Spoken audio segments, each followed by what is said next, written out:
तालुक्याच्या स्तरावर गेल्यानंतर त्यांच्या वडिलांनी आपल्या घराच्या परिस्थितीनुसार त्यांनी विचार केला की मी पूर्ण कुटुंबाला नेऊ शकत नाही, म्हणून त्यांनी फक्त त्यांना प्रेमाने भीमा म्हणत होते, भीमराव म्हटलं जातं. मग भीमांना घेऊन रामजी गेले, एक खोली केली आणि त्या खोलीमध्ये दोघं बाप लेकर राहिले. सकाळी 11ला पेपर 3 वाजेपर्यंत असायचा.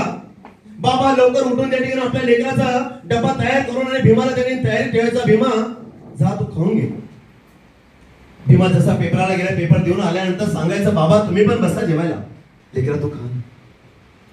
2-3 दिवस झाले.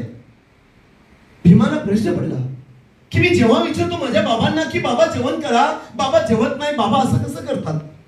भीमाने एक दिवशी जिद्द केली, जिद्दीने पेटले, बाबा नाही तुम्ही आता बसाच.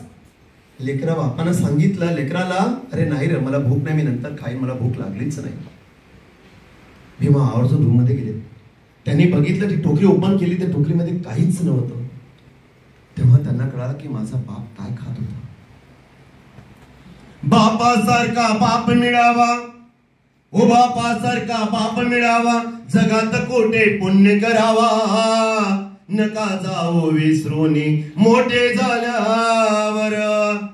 काय त्या बापाचं प्रेम असतं हो. बाबा हा आबाळासारखा असतो, सह्याद्रीच्या रांगा पहाडासारखा राहत असतो, पण त्याचं दुःख मरेपर्यंत तो सांगत नाही लेकरांना. कारण त्याला वाटतं की माझ्या लेकरांना माझं जर दुःख सांगितलं तर माझे लेकर त्याने खचतील, माझं घर खचेल, माझं घर खचू नये, समाजाने त्याने माझा फायदा उचलू नये, म्हणून बाप त्याने कणखरण कळत असतो, नारळासारखा राहत असतो.